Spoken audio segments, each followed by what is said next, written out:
नमस्कार, मैं doctor Vinod Ratauri, your astro counsellor. प्रिय श्रोताओं, जैसे मैंने पहले आपसे कहा था कि मैं एक एजुकेशनिस्ट, राइटर और जो इंटरनेशनल रिलेशंस एंड डिप्लोमेसी उसका एक्सपर्ट हूँ। लेकिन मैं इस ज्योतिष शास्त्र से खुद इतना प्रभावित हुआ, तो ये जो डिस्कोर्स मैं आपके सामने पेश करता हूँ, दैट इज़ ये खाली for the general benefit of जो मासेज हैं, उसके लिए मैं आपके सामने प्रस्तुत होता हूँ। इस दौरान काफ़ी व्यस्त रहा, इसलिए काफ़ी बड़ा गैप रहा और काफ़ी दिनों बाद मैं आपके सामने आ रहा हूँ। तो आज इससे पहले कि मैं प्रेडिक्टिव एस्ट्रोलॉजी के ऊपर जाऊँ, तो आज मेरा लास्ट डिस्कोर्स है कि हम ज्योतिष शास्त्र के ऊपर थोड़ा मंथन करें। हम देखते हैं कि ऑलमोस्ट हर आदमी आजकल एस्ट्रोलॉजर से कंसल्ट करता है। फिर भी ये कहा जाता है कि एस्ट्रोलॉजी को कई लोग कहते हैं कि ये कोई रियलिटी नहीं है और ये सम सॉर्ट ऑफ खाली जो ज्योतिषी जो लोग बने हुए हैं, उनका अपने व्यवसाय के लिए एक बिना तथ्यों का एक शास्त्र है। लेकिन यदि इनफैक्ट हम देखें, ज्योतिष शास्त्र ने मानवता के इतिहास और संस्कृति को आदिकाल से ही प्रभावित किया है। तब से यह विद्या, पहले लोगों ने खगोल शास्त्र, जो नक्षत्रों के बारे में जो स्टडी थी, तो वही खगोल शास्त्र बाद में ज्योतिष शास्त्र में टर्न हो गया। तो एस्ट्रोनॉमी के साथ एस्ट्रोलॉजी ने आदिकाल से चलते चलते एक लंबा सफ़र तय कर दिया है और आज ये प्रेडिक्टिव एस्ट्रोलॉजी के रूप में पूरे वर्ल्ड ओवर बड़ा पॉपुलर हो गया है। ये जो शास्त्र है, आप लोग सब जानते ही होंगे कि करीब करीब हर आदमी सुबह जब न्यूज़पेपर पढ़ता है तो वो एक बार अपना भविष्यफल, जो राशिफल है, वो जरूर देखता है। इस प्रकार ये जो एस्ट्रोलॉजी है, इसका जो विकास हुआ है, एक धर्म की तरह और एक जीवन शैली की तरह इसका विकास हुआ है और होता जा रहा है।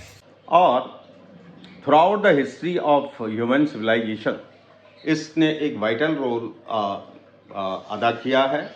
और आप कोई भी सिविलाइजेशन देखिए, beginning with Mesopotamia, Babylonian, Egyptian, Greek, Roman and ये मिडिल ईस्ट में जो अरेबिक सिविलाइजेशन और तो मायन सिविलाइजेशन, जैसे Hellenic civilisation and Meso American, that is Mayan civilisation, वहाँ से लेके और जो Indian civilisation, Chinese civilisation, Arabic civilisation और इवन ये जो सेंट्रल एशियन, वहाँ पे भी एक सिविलाइजेशन थी।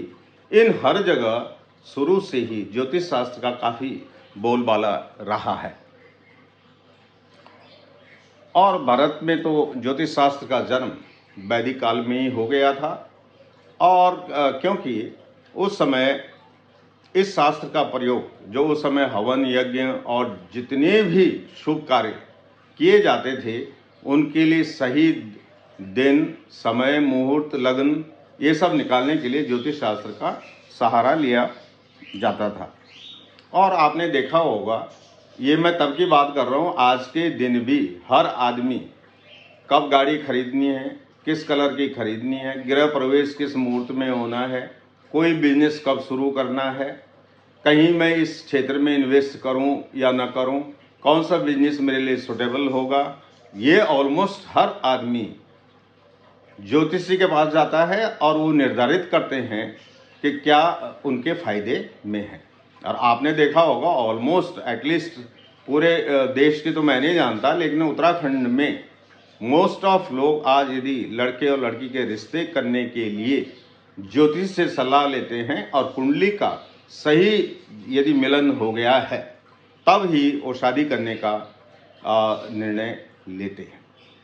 तो अब आप बताइए कि जिसे कई लोग सूडो साइंस कहते हैं इस शास्त्र को, तो ये युग 21st सेंचुरी, जो आज highly science and technology development का जो समय है, और क्यों लोग, उन्हें तो इसे निगेट करना चाहिए था, लेकिन जैसे जैसे हम साइंस, टेक्नोलॉजी और कई चीज़ों में आगे बढ़ रहे हैं, लोग अधिक से अधिक उनका झुकाव इस ज्योतिष शास्त्र के प्रति हो रहा है।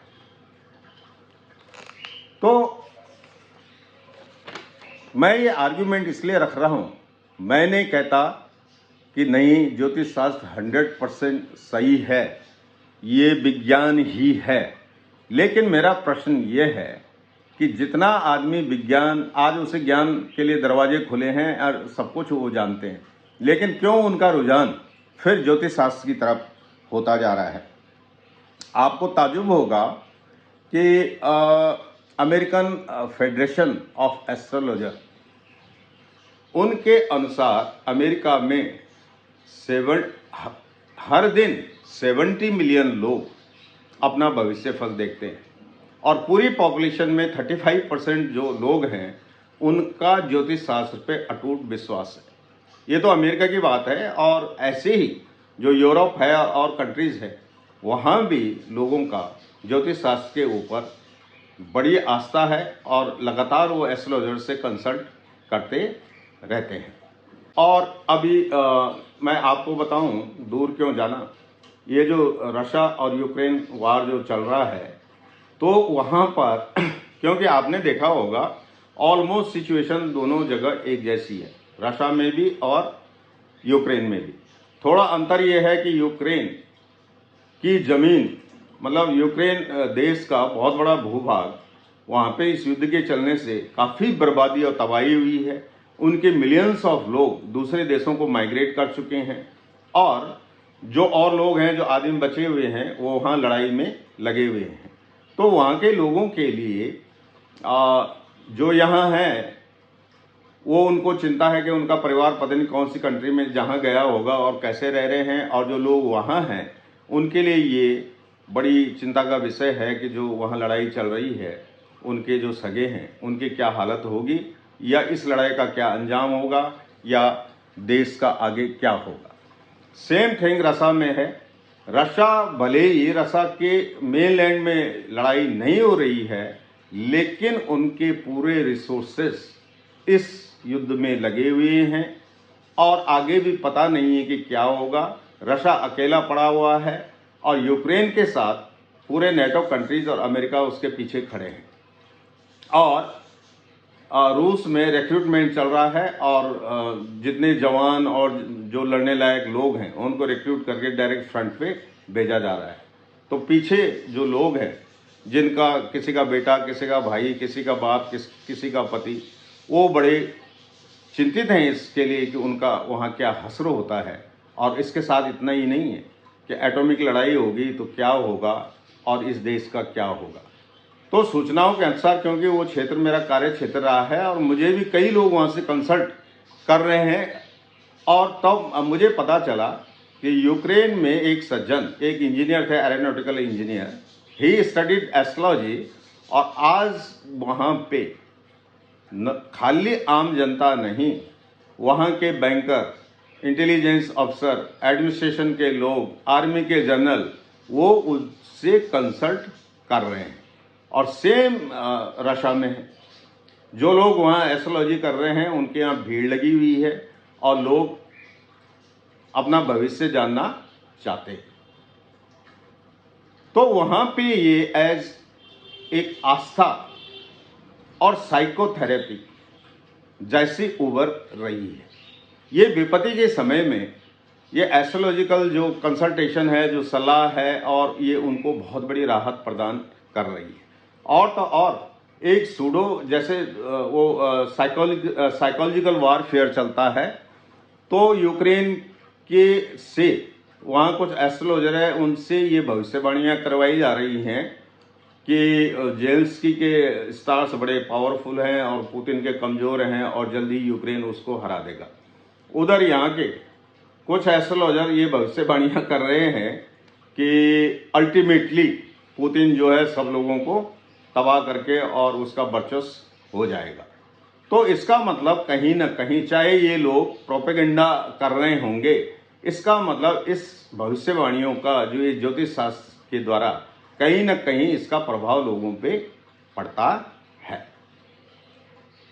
तो महानुभावों, ये डिस्कशन मैं इसलिए कर रहा हूँ कि खाली मैं आपको बताना शुरू कर दूँ तो हमें इसका बैकग्राउंड जानना जरूरी है कि इन फैक्ट व्हाट दिस, ये जो ट्रीटाइज या मैं तो इसे साइंस ही कहूँ, ये it what for it stand.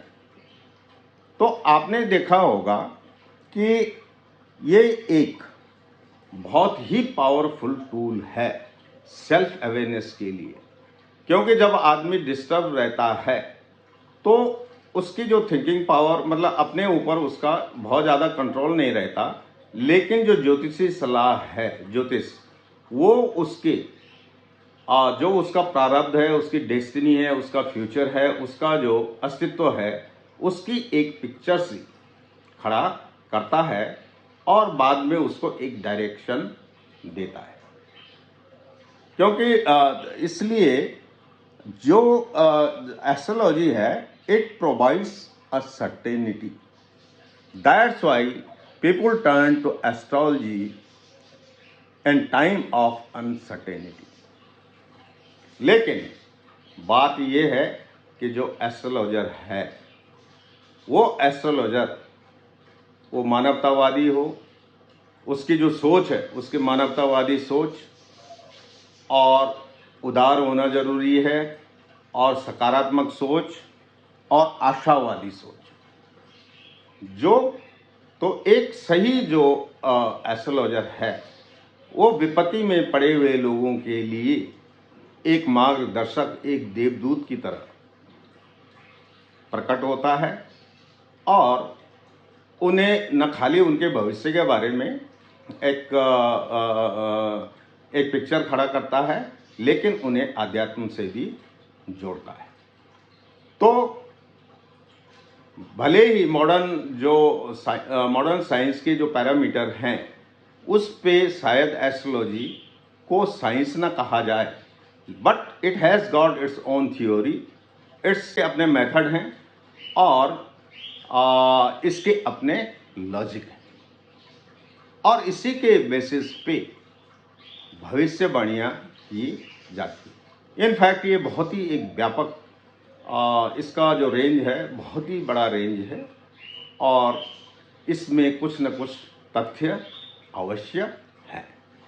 आज इतना ही। कृपया मेरे चैनल को अवश्य देखें, शेयर करें, सब्सक्राइब करें, और धन्यवाद। आज इतना ही।